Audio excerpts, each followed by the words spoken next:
My map is 3, exactly. We're live. We're live. Yeah. Hey guys. Hi. How are you? Here with Chef Lee today. How are you? Keep winding up as he looks so terrified. No, grand. Let's get going. Lee's the kind of person you just throw him in at the deep end. He just embraces the challenge and gets on with it. But I think it's fair to say, Lee, that you are not used to being in front of the camera whenever you're cooking, are you? Not at all. Not at all. So this is all new. So. But good. I'm all for it, yeah, definitely. Well, the reason why I wanted you guys to meet Lee today, I'm just going to pull up the live here so I can see any questions that are coming up. But the reason why I wanted you guys to meet Lee today is because, well, a couple of reasons actually. Oh, here we are. I can see the live now. Look, you see, there we are. Oh, yeah. So I'm actually going to press play on this. Hang on, make sure it's muted. Okay, got it. This is always a few minutes, so I'm just explaining to you. I'm just have to get used to me. That's how I do things. Gotcha. I usually pull up the comments here so I can read them. And any questions that you have, you can just chuck them into the video. Yeah. But what I wanted to do, so Lorraine is saying hello. Hello, Lorraine. How are you? Nice to see you. Hey, Lorraine. One of the things I wanted to do was basically introduce you guys to Lee, and so you can hear. I think one of the things that I want to really showcase here is that. I know a lot of people in this group are not vegan or plant-based or who are not even vegetarian, but who are exploring a whole new way of being. And I wanted to show you how, yes, Lee is working for being a vegan bodybuilder. I was definitely thrown at the deep end with learning a whole new side of nutrition. But I think many people who join this group or who join my programs feel, I guess, that they are failing in some way because they just can't grasp the nutrition. This does happen a lot.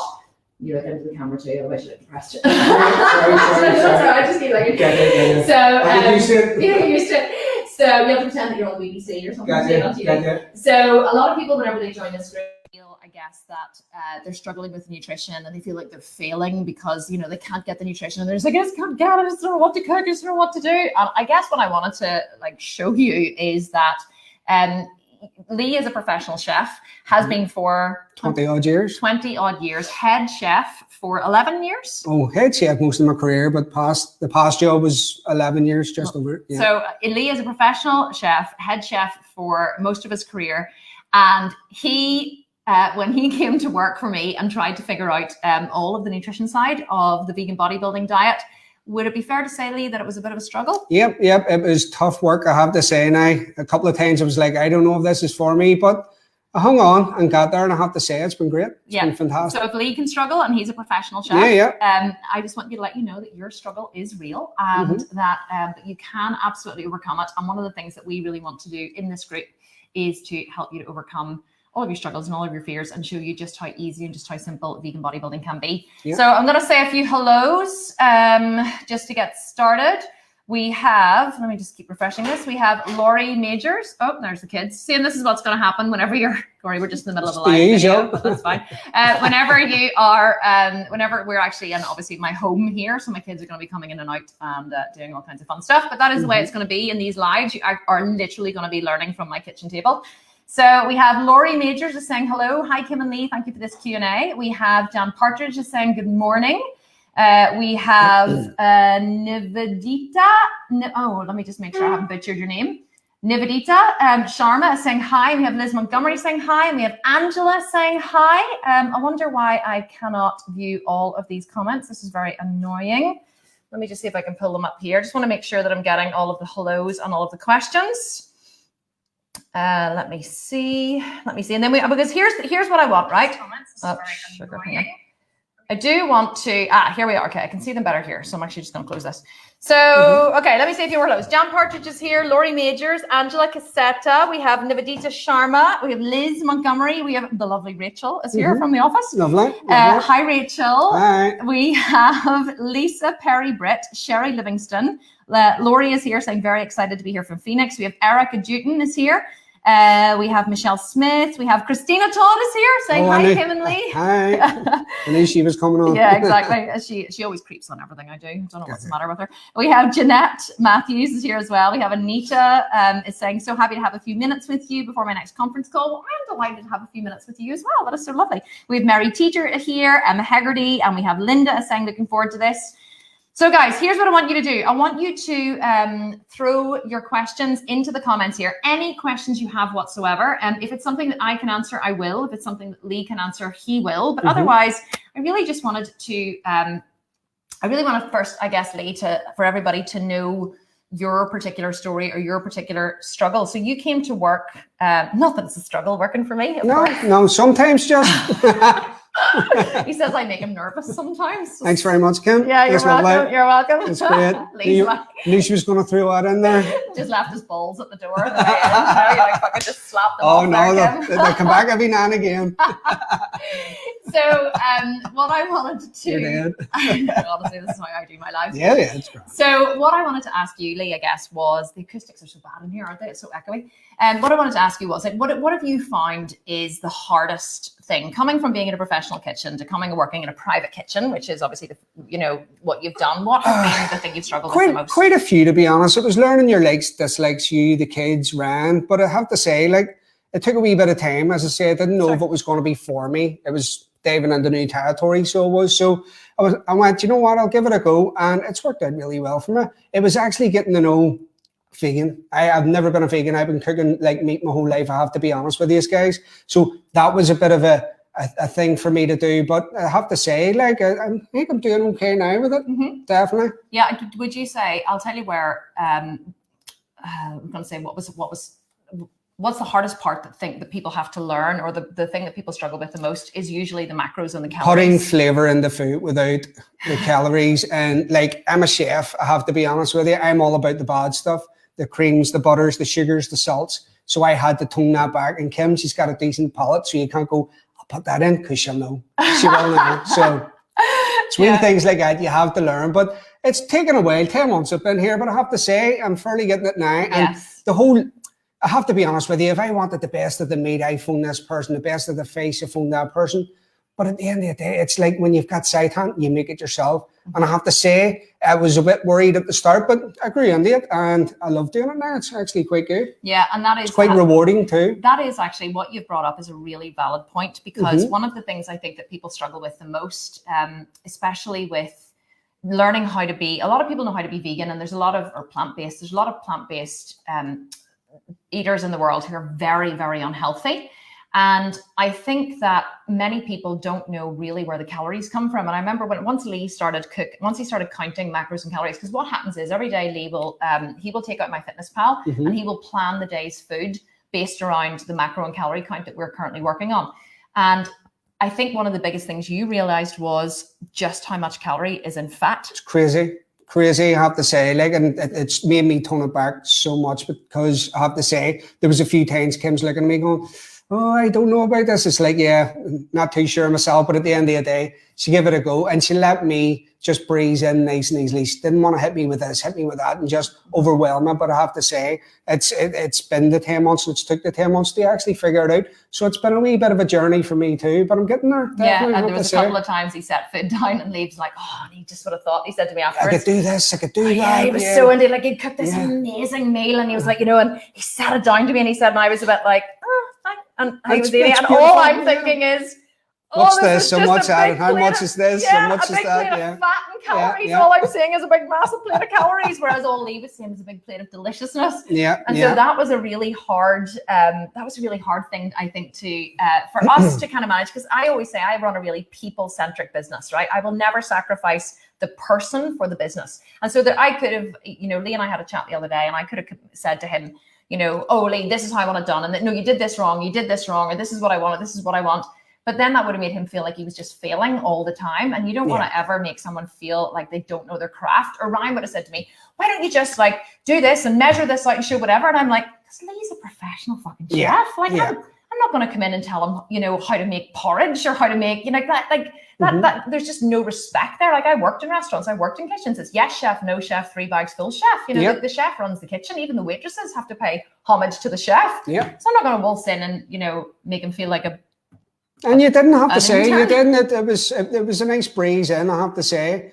But there was a couple of times, I'll be honest with you, oh God, is this the whole vegan thing? Is it for me? Is the whole health thing? Because to be honest, guys, I've never been on a diet in my life. So I've been doing all right, I have to say. But I use Kim's MyFitnessPal, and it shocked me actually what goes in the food. And if you just pull it back and you use the likes of your herbs, your spices, your rubs, your marinades, things like that. There's so much flavor out there that you actually don't know, and that's what I'm here for. Yeah, whereas I think a lot of chefs are used to using, butters or vegan butter as we use here. So vegan butter. Oh, everything's vegan, by the way, guys. Yeah, well, the kids are vegetarian, and so is Ryan. So we do use some cheeses in the kids' food and stuff. We will use some butter, some cheese, eggs. No meat is ever consumed in the house, but certainly for my food, it's all vegan.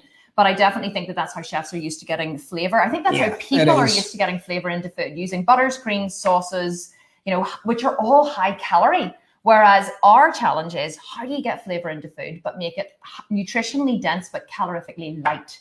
And that is one of the biggest challenges in becoming not even just a vegan bodybuilder, but in becoming fit, healthy, leaner, is really focusing on your calories and really knowing where you can still infuse flavor into your food, but save on calories. Okay, so there's loads of questions coming through. So I'm going to pull some up now. You ready for some questions, Lee? Yeah, let's go. Lee said to me earlier, but like, what if I don't know the answer? I was like, will you just say, I don't know the answer? Yeah, as I say, every day's a school day and I'm still learning, guys. So it's a journey for us all. Yeah, and I said, Lee, you're not God. No. You don't need to know all the answer.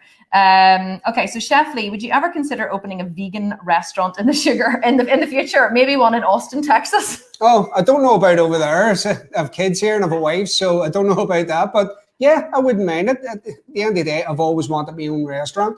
But as I say, this is where I am then. This is where I'm focusing myself. Yeah, I've actually said to Lee that one of my dreams has always been to own a restaurant, not as a money maker, but just as a pet project.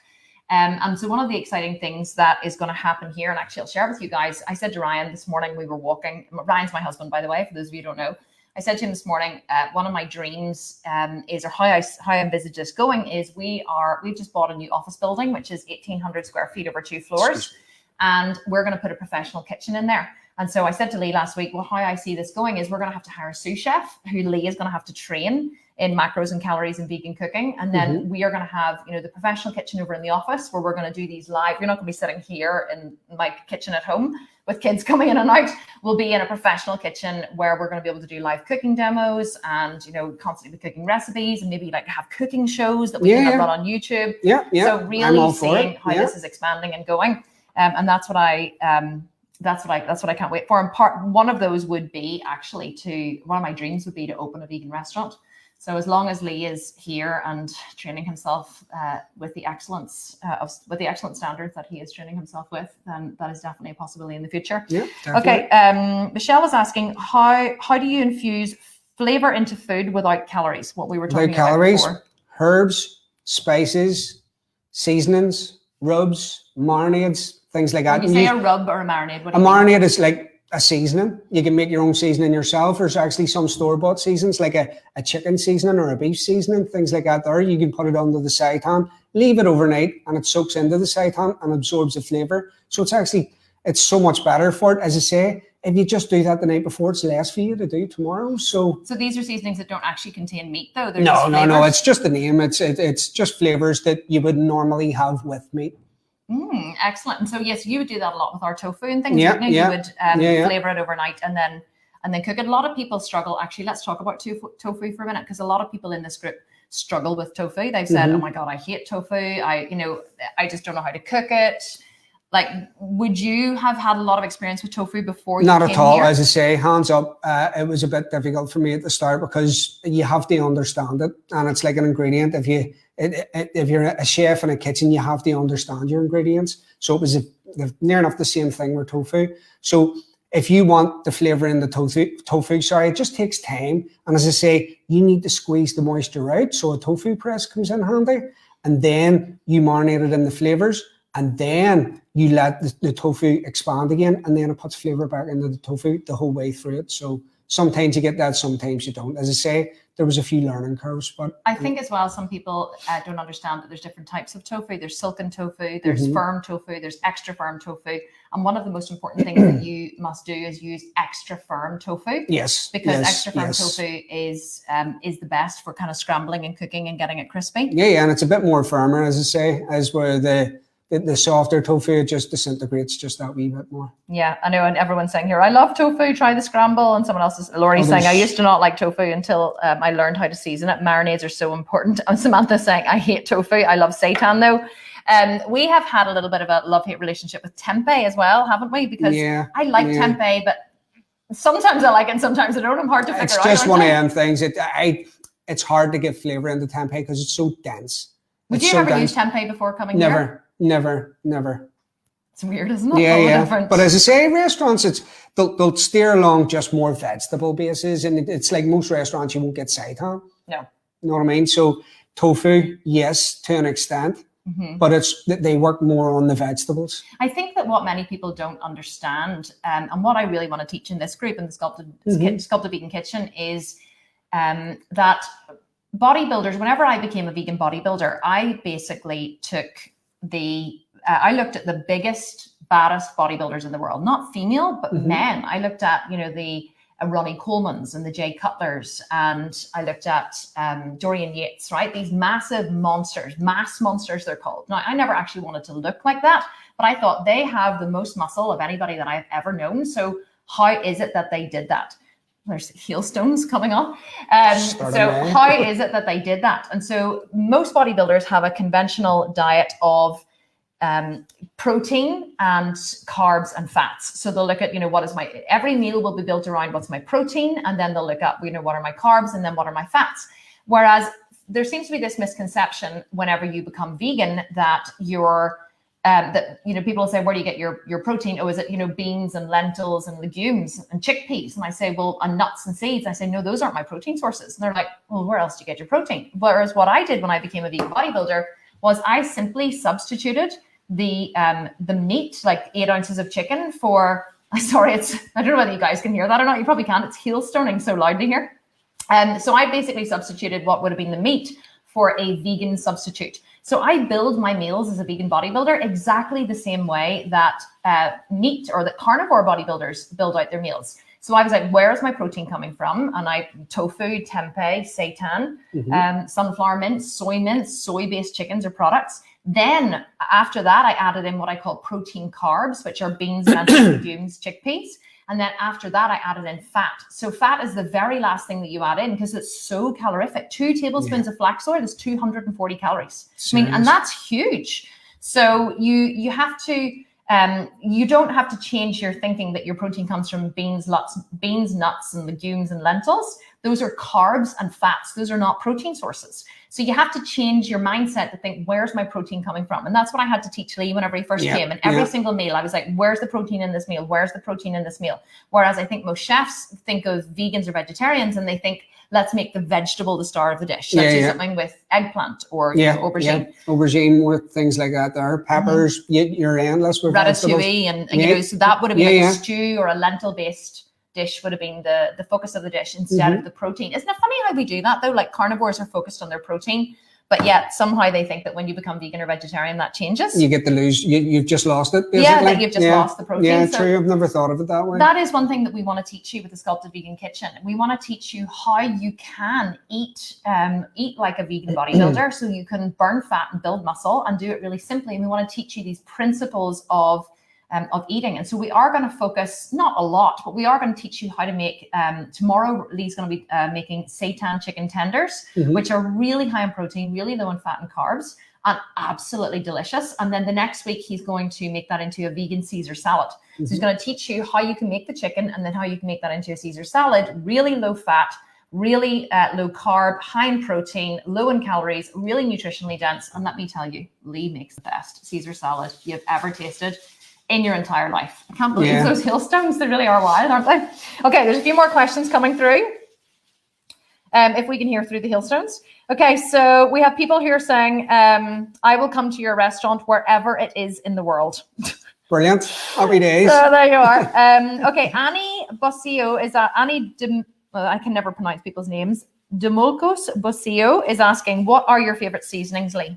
My favorite seasoning, I have to say, I love Mexican seasonings. Oh, me too. Anything like that there. So you're talking the Tajín, you're talking fajita spice, you've Cajun, chili, coriander, garlic, cumin, paprika, smoked paprika. Yes. Like had a wee accident with chili? chili, definitely. Chili all the way, yeah. What accident did you have? The accident with the smoked paprika. So I was actually making a few things for Kim. I was like, tasting at the end, I was like, oh, that's really hot. So it was the La Chinta. So I obviously, I thought it was just smoked paprika. And then I made it strong enough for Kim, which was obviously vegan too. And then I tasted it strong enough, and you use paprika with it. And it was like, lovely, brilliant, I'll use a wee bit of that. And it was so spicy. I didn't realize it was 3 chilies on it. So obviously it's a learning curve. But here, I love chili, so I didn't mind. I was chili, like, bring it on. If you have chili on anything, Kim's. I will eat it. Yes, I will. Okay. Stace Green is saying, in some parts of the world, even the extra firm tofu is very soft. Stace, I did not know that, because I always see people are like, how can I get my, kneading tofu presses? Yeah, she's right. She's right. There was one in actually Lidl's that I get, because to be honest with you, I try eating Lidl's is a supermarket over here, by the way. Yeah, so I think it's actually in America now too. Oh, is it? Yeah. Oh, I think it's Aldi in Australia. Oh, right. So I have to say now, the one I got out of there, I had the same problem. It said firm on it, but it wasn't at all. Tried to scramble it, it just wasn't the same. Turned into like yeah, watery. so she's 100% right. Okay, Lauralee Conrad is saying, Kim, why didn't you choose a vegan chef and skip the learning curve that Lee is going through? So that's actually a really good question. But here's the thing. I don't hire, well, 2 things. The first thing is that any chef that's worth their salt can learn about food, basically. And even if I had hired a vegan chef, they still wouldn't have known macros and calories. Highly unlikely they would have known how to eat as a vegan bodybuilder. So it's completely, the way I eat is completely different to 99.9% of the rest of the world. Completely different. And so I just knew that if I found the right chef with the right skill level, that they would be able to, I would then be able to teach them the meal planning, the macros and the calories, which I have with Lee. And it's like literally, I taught you in like an hour. And from then on in, Lee was just flew with it. It was amazing. It was so fast. And so I knew that once I taught them Lee that, then that would be the biggest learning curve. The second thing is, because we have, like, Lee's working in our private home and we homeschool our kids, and my husband works from home, and we have a housekeeper, Lorraine, and Ryan, our creative director, is here all the time, and Alan, my director of design and development, was just in and out, and this is like my private home, so this is not a professional kitchen. So I needed someone who could really get on with the family. And I remember the chef that we had before Lee really was just not a good fit. I mean, he was great, lovely guy, but he was only here 6 months, and he just wasn't a good fit with the family. He found it hard to get on with the kids. He didn't really seem to agree with the way that we brought up our kids, with the unschooling. And he wasn't great at taking feedback. He used to get really grumpy with me whenever I said it wasn't the way I wanted it to be. Normal chef. Yeah, and so honestly, I was looking for a chef. Well, I'll tell you how it happened. I was actually advertised for a chef, and we had like 70 or 80 applications. We had an enormous amount of applications, but I knew from having 2 chefs previously that I knew I needed, because what I was looking for before was a skill set. So I would have been looking at their skills, where they'd worked, whatever. And so I'd hired, 2 very skilled chefs, but forgetting that actually this person needed to really be part of the family. And so whenever I was hiring a chef this time, which obviously Lee got the job, I remember I was looking through all the applications and I didn't even look at their qualifications. The first thing I did was I went to the section that I had asked everybody to write in it, which was tell me a bit about yourself, or, the hobbies and interests, kind of, a bit about them phase or section of the CV. And I went there, right? And I read that. That was the first thing I read. And if that didn't appeal to me, I literally just tossed the application aside. I didn't care if they'd worked in Michelin star restaurants. Like, we had people from Michelin star restaurants apply for the job who'd worked in London, in the Savoy. Like, these people were, really selling themselves to me as I have this incredible skill set, but I knew that I needed the right person. And so I remember where I was sitting out the back one day with Ryan. We were having a beer, and I got a ping from Indeed where the applications came through to. And Lee's application came through, and I remember reading it, and I scrolled straight to the about section. But first of all, I went, oh, this is really, really well written. And I was like, oh my goodness, this guy can actually string a sentence together. But I think Jess wrote it for you. It was actually my wife. I thought that was brilliant though, because at least you had the initiative to actually get someone to. I'd have been lost without her. So I said to myself, okay, this guy has put time, energy, and effort into this CV. And if someone is going to put time, energy, and effort into a CV, they will put time, energy, and effort into your food and your home. Someone who's conscientious enough to write a good CV is conscientious everywhere in their life. So that was the first thing. I was like, okay, this is interesting. I got to the about section, and the about section literally said, and I can even remember what was written. He said, I love my wife's celiac, and I love exploring different ways of, eating and cooking for her. And, I take my son sailing on the weekend, and, all my spare time is spent with my family and with this. And I was like, family guy, loves his kids, loves his son, loves exploring with different types of food. I'm vegan. So immediately I said, this is the kind of guy who, if he has the right skill set, is going to be able to work with my family. And then I remember you came in for an interview, and Lee was like, I haven't been on an interview in 20 years. Yeah, near 15. And I was 15. like, oh my God, what's this all about? Haven't wrote a CV in about 15, 20 years. Because as a chef, you always, you go by word of mouth, get him in. And to be honest with you, I've always stayed in jobs. I've never got a job and stayed for a week or two and then I'm away again. As I say, my last job was 11 years. So yeah, and that was another thing, actually, the reason why I hired you, because I thought he's been 11 years with the same restaurant. So he has loyalty and he has staying power. So those were the reasons why. It's a very long-winded answer to your question, but you'll realize this about me. If I can give a really long answer to a very simple question, I will. It's just who I am. Just like to talk. So that is why I didn't specifically go for a vegan chef. Because really, when you have a private chef who works in your home, like Lee needs to be able to go upstairs. Like Lee's brought me breakfast in bed before. You know, he can go up into the bedrooms. He can go into the kids' bedrooms. You know, Ryan's usually running around half naked out of the shower. You know, this is how everybody. Like we will come wandering in a bikini. You know, or in my knickers, you know, off the bloody treadmill. Every week. And Lee's like, oh, fuck, okay, there she is again, half naked. So you have to have the right person to work with your family, and you're not just looking for a skill set. But if you can get both, which Lee has, then you're absolutely quids in. Happy days. Okay, Lorraine is saying, no, she's asking, what are the different types of tofu for recipes? She says, this is what I want to learn. We haven't experimented a lot with silken tofus or anything, have we? To be honest with you, I can work with the firm tofu, and if don't fix it if it's not broke. Yeah. And to be honest, I think that's what Kim prefers more, and Ryan too. So I mainly work with those. But as I say, all in time, and this is a wee learning curve for me too. So just it's going to be good. And also the you would normally use a silken tofu in a soup, and they put them in Chinese it's like soups, don't they? Chinese soups, and then I would do you the cauliflower soup, the nice curry cauliflower soup with the crumbled tofu on it. You're making me hungry now. Yeah. Okay, let me see. Yeah, Anne Littlewood is saying it's quite a learning curve to eat on a vegan diet when training. I was used to chowing down chicken and eggs galore. Yep, that is the standard. The standard bodybuilding diet. Lorraine is saying she's looking forward to making seitan. What has been your experience of making seitan? What would you say you've learned to do and what not to do? I have to say it didn't take me long. Once you understand it, as I said, you understand an ingredient, you've got it.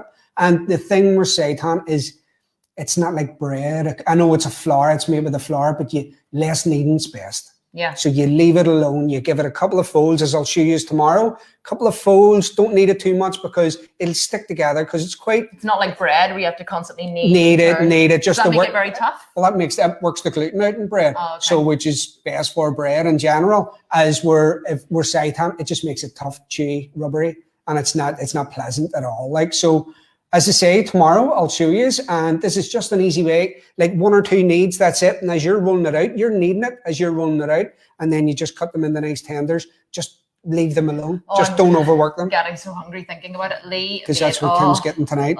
Lee made it for me last week, and I came home late from the office, and I was absolutely starving, and dinner was on the aga, and Ryan said, oh, just let me know when you're going to come home, and I'll heat it up. And I forgot to tell him when I was coming home.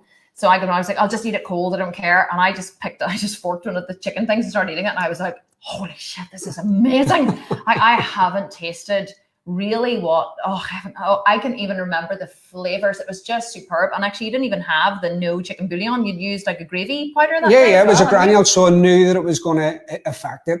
I knew that it was like a satin agent in the granules, but I couldn't get it anywhere else. And Kim wanted it, so I had to come up with something. It was still amazing. But I have to say, it still worked out, but I would say it's going to be much better this time around. So amazing. Definitely. Samantha says, right, I've ordered my tofu press. Joe McKinley is saying, what are your thoughts on sugar? Small amounts or cut it out? What are your thoughts of sugar in cooking? And then I'll give it. I just try and stay away from sugar. And I think it's down to who you're cooking for too. And Kim's not a sugary person. It's like, no sweet tooth at all. No. So it's like at the start, I thought I was doing good. When I got the job, I thought I'd make what were the gluten-free brownies, and I was bringing them over. It's like, oh, thank you very much. And she was so pleasant too. But I have to say, later when I got the job, she nicely said to me, oh, they were lovely, but I give them to the kids. And I don't really eat stuff like that. So, and then when I started working here too, it was like making cupcakes, and she's like, I don't know whether to kill you or kiss you. So as I say, all that's pulled back now. So I think it's a moment on the hips, lips, a year in the hips, as and it a say. lifetime on the hips. Yeah, yeah. Because most people, I would say, eat for, and this is the way you have to retrain yourself. Most people eat for pleasure. I don't eat for pleasure. I eat for a goal. Food is pleasurable to me. And if it can be both, that's brilliant. But I eat for fuel. Food is fuel to me. So I could sit down to the same food every single night, which I have done in the past when I was cooking for myself and I was prepping for shows. I sat down to the same food every single night for 12 weeks solid because I'm usually starving because I'm dieting.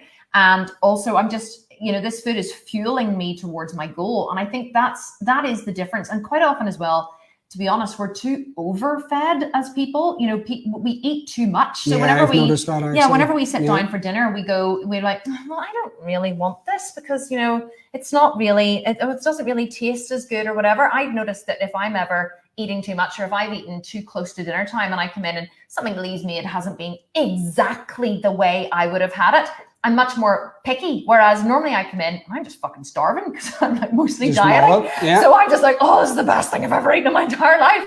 Just shoveling it into me. So I think that whenever you don't overfeed yourself, you appreciate food more. But also you have to really see food as fuel. And as we talked about earlier, Lee would have, set me down to something. He would have saved all day on it and created this. The presentation was perfect, and I set it down. It was beautiful looking. And it was beautiful. No. But as I was eating it, all I was thinking was, how many hours am I going to have to walk on the treadmill to work this off? So I don't see food as beautiful. I see, how long am I going to have to work? I learned that one about a month in. To get this off my hips. Mm-hmm. And so you have to, the food that you eat has to work towards your goals.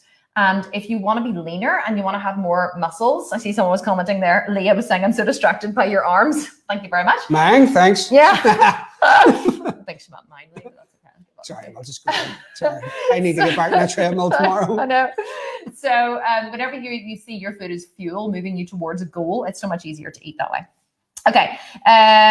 Lorraine has Chef Lee helped with the meal plans for Buns and Guns? Oh, yes. Most of the dishes that are in Buns and Guns are Lee's creation. He does nothing now but spend his time tapping on his fucking phone. It's like I had to explain myself. If you just walk into the kitchen, you see me on my phone because it'd be paranoid.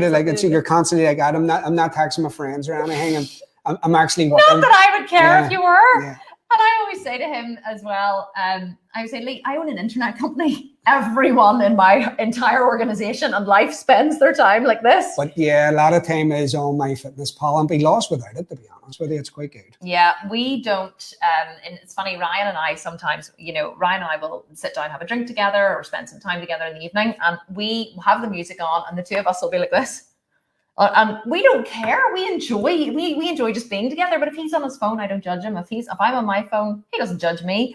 I don't have this rule about people put your phone down. I'm like, no, fuck, pick up your phone if you want. I don't care. I spend my life on my phone. I get repetitive strain injury in my thumb sometimes from tapping too much.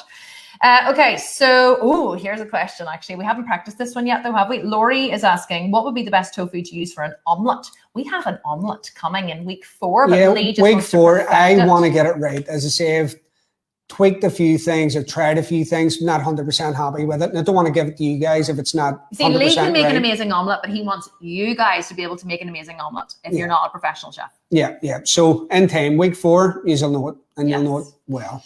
And I'll know it well too. Yes, exactly. Yeah. Let me see. Oh, Kathy's saying she makes an oil-free mayonnaise with silken tofu. Interesting. I've seen some recipes for silken tofu. Yeah, well, I have an oil-free mayonnaise coming with a Caesar salad, so you can bounce off that. Here's a good one. Annie is asking, what is your favorite meal that Chef Lee has made for you? Oh, God.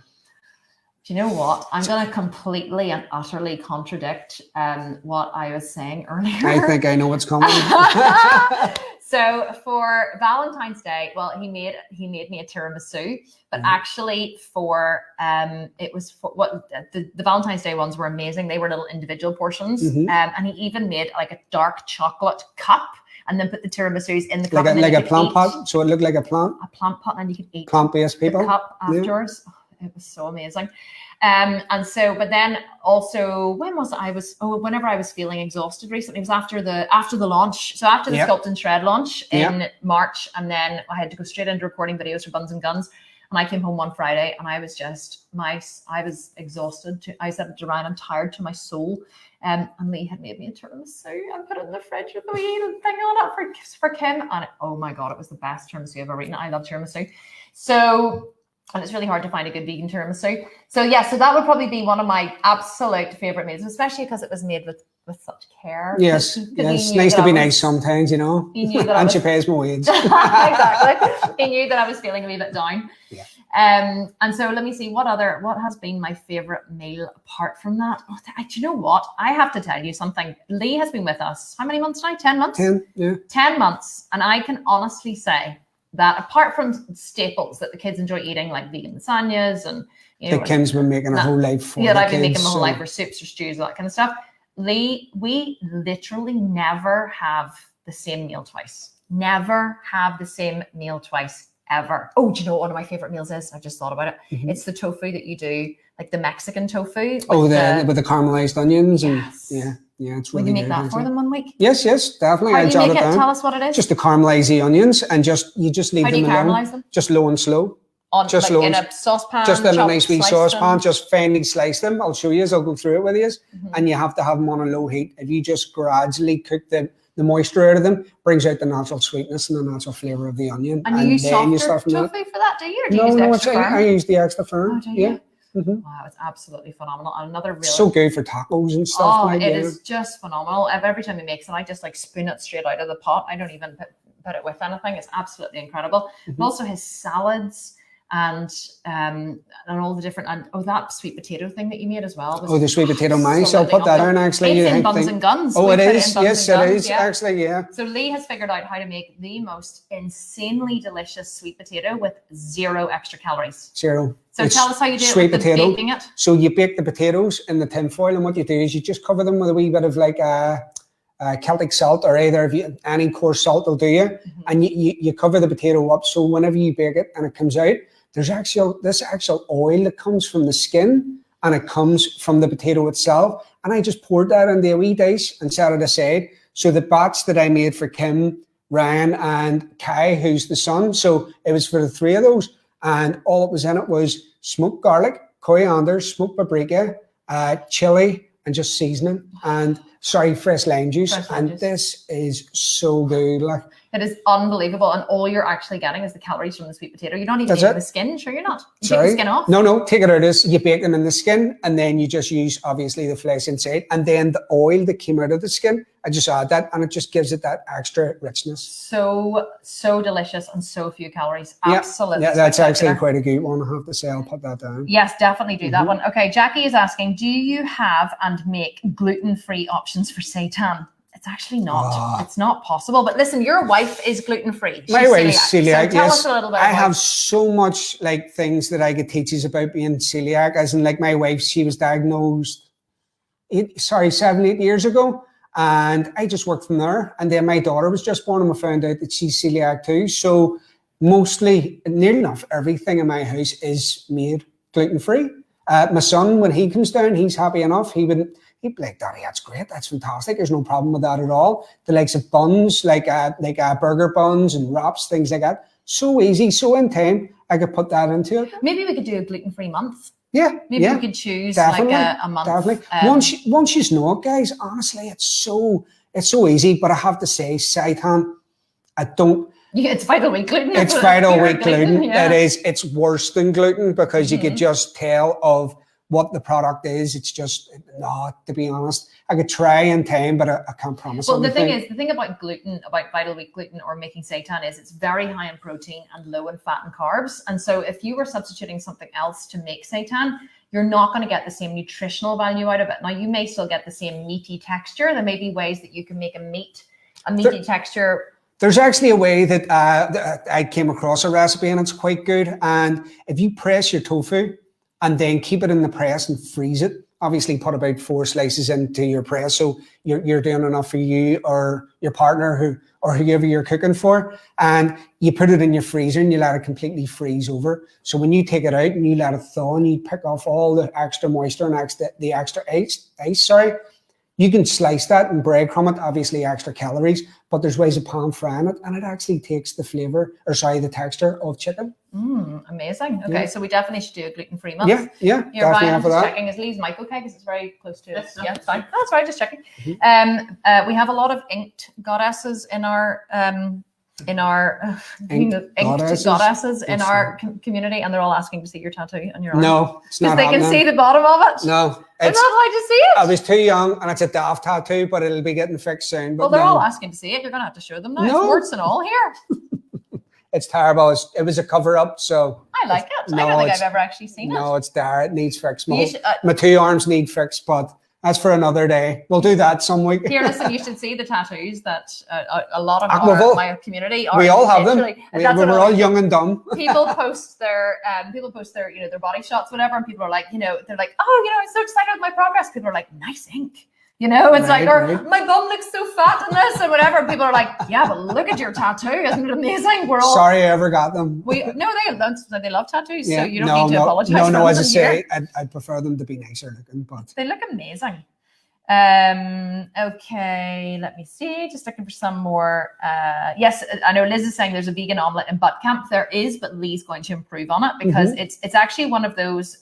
The vegan omelette in butt camp is actually one of those recipes that you have to almost be very skilled in the kitchen in order to make it look like an omelette. So that's why I wanted Lee to come up with a better option. Easier for you. Yeah, that you don't have to it can be complicated. So skilled. Okay. Oh, here's a good one from Annie, and then we'll let you go in 5 minutes. Lee has a lot of work to do this afternoon, Annie is asking, what type of pans do you recommend? I'm looking to replace mine. To be honest with you, the aga pans are fantastic. You can't go wrong with that, but non-stick are always best. For a good conduction of heat, I would say the copper pots are your best. Let me show you, actually. Yeah. I'll bring some down. So I bought these. These are by Dubai, is the make of them. So I don't know whether you can see that there, Ryan, can you? Hopefully you can. So these are copper pans. They're highly expensive. They last you forever. They are, this one here, I think was about $400. So, and then the other one was just as much. But see, as soon as you put this on the heat, it heats up like you get boiling water so within 3 minutes. I fast. think. Yeah. So I love the Dubai ones. And then the other ones that you can actually buy online and you could use in any oven are ones that are actually made by AGA. So AGA. Oh, shut up, Siri. AGA. So AGA. Drop a lid. No, it's fine. So this is an AGA storage heater that we have behind us here. This is about my third one of these. I think we have a spare one of these in the cupboard. So this is a fantastic saute pan. I have these in frying pans as well. I have small frying pan, bigger frying pan, and then I have this saute pan which has a lid. The great thing about these is you can pop them into the oven and just take the handle off.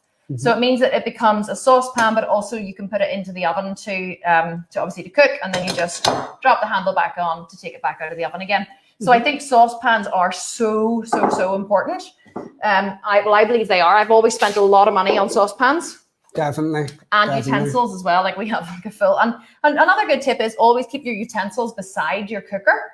So, then you can just grab what you need. You're not having to go back and forth to a drawer. If you're going to cook, make sure that you make it as easy as possible for yourself. Have really good graters, really good knives, a good knife sharpener, really good range of utensils. Always a good knives. As I say, if you buy a decent set of knives, I can just teach you how to look after them too. We could do that one. Yeah. Yes, absolutely. Let me see. Anne Littlebit is saying, I need new recipes. My carnivore parents are coming to visit in a few weeks when we're allowed, and I promised them a vegan extravaganza. Yeah, so as I say, there'll be a couple of weeks. When did you say they're going to be coming? Let me see. In a few weeks. In a few weeks. So obviously you have the seitan chicken, which is tomorrow, and then next week again. And Caesar salad. In time there will be the seitan steaks, but I have to say the steaks you cut into them and they're unbelievable. It will blow you away. And I've tweaked a couple of recipes that I've seen just of me working in a kitchen for a long time. I know what works with what and how to get that meaty flavor into things. So I think it can better and better and better. We had a steak dinner on Friday night.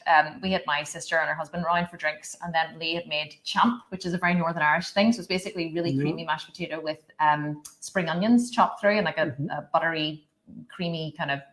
Would you do like butter and cream? Yeah, butter and obviously vegan cream, it was absolutely delicious. And so he did that. And then what was the sauce you did? What was it? It was Mushroom, a wild mushroom, Irish whiskey, and 3 peppercorn. Oh, it was absolutely insane. So we had vegetables. We had asparagus, champ, which is mashed potato, steak, and the sauce. And see, after a couple of drinks on a Friday night, yeah, I would go down a treat. And my brother-in-law, who is a real big carnivore, he was like, "This is absolutely amazing." My sister said, "This is just like eating steak, except you don't have to cut any fat off. You can just eat the whole thing. The whole thing's edible, and it's guilt-free. It's pretty good. It was fabulous. Okay.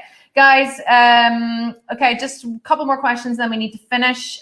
Crystal Pinson is saying, have you ever used an air fryer or pressure cooker? I've never used an air fryer. Pressure cooker in work sometimes, because if you're under a lot of pressure, it gets the job done quicker. So near enough less than half the time. So a couple of times, but low and slow is my motto. I think that's the best way to go about it. Yeah. Air fryer, no thank you.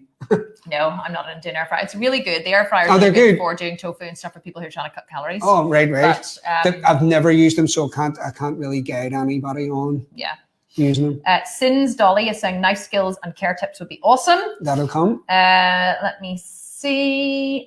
Mary is saying, will it be a 1-hour cooking class each week with a Q&A? So it's not going to be a Q&A every week. We will do kind of, we'll throw extra stuff like this in, but what you have to remember is Lee has a full-time job cooking here for my family, and he's actually not taking a break today in order to do this Q&A. Well, maybe he is going to take a break after this. No. But so Lee cooks, he arrives here at 8 o'clock in the morning and he doesn't leave between 5 and 6. So it's a full-time job. So he's really doing this as a favor to me. So we're going to do a 1-hour cooking class each week, but then we will be available in the group. And also my coaches, who are highly experienced cooks, most of them, especially with vegan bodybuilding cooking, will be there to answer all your questions. So it really is going to be an amazing free resource for you guys. Let me see. Will you show us the actual vegan products that you will be using in the recipes, e.g. creams, butters, etc.? Yes, I could, definitely. Yeah, I think that would be good. You can get them in most supermarkets anyway. Yeah. Becky Carr saying, your sister has a husband named Ryan too. No, my brother-in-law is called Andrew, but my creative director, who you can't see, is called Ryan, and then my husband is called Ryan. So it's all very confusing. I was talking about Ryan bringing me coffee in bed the other morning, and Ryan was like, I hope you said that was your husband, Ryan, not me, Ryan. Okay, guys, thank you so much for all of your questions. It's just loads more comments and questions there, but I think that that's good for today, and hopefully you've gotten to know Lee a wee bit better. And definitely, as I say, it's going to be a journey together, and it'll be fun. Looking forward to it. Yeah, definitely. It really is going to be a journey together, and thank you so much for agreeing to do this. No problem at all. I really appreciate it. It wasn't as bad as you thought it would be, was it? No, it's all right. Once you get going anyway. Yeah, once you get going, it's easy enough. Okay, guys, so we'll see you tomorrow at 2:30 p.m. UK time. Isn't that right, Ryan? 2:30 p.m.? 2:30 p.m. UK time, which is 6:30 a.m. Pacific, 8:30 a.m. Central, 9:30 a.m. Eastern. I'm not sure what. I think in Australia, it's going to be, what do we have to know? It's going to be like very late, like 12:30 a.m. I think in Australia. But anybody who doesn't catch the live can watch the replay. It will be under announcements directly afterwards, and then we will move it into the guides tab. Many of you were saying, I can't find the guides tab. I think that you won't be able to find the guides tab until there's actually something in there. So everything that we post will always be under announcements for 7 days until we do the next live. And then the live from the previous week will be moved under guides, and it will be filed and sorted, and the recipe card put there, and it'll all be amazing. So don't worry. And we are going to upload the recipe card to the group today. We will upload it every Tuesday. And we'll also send email reminders as well. So make sure that you do check in with the group. We are going to take care of you. You never need to worry that you're not going to have access to all the stuff you need, because we're a very highly efficient company, and I promise you that we will take care of you and we'll make it all as seamless as possible. Okay, Lee, thank you so much. No problem, and thank you. See you guys tomorrow at 2:30, and Ryan, thanks for doing the video. See you guys. Bye, thank you. Bye-bye.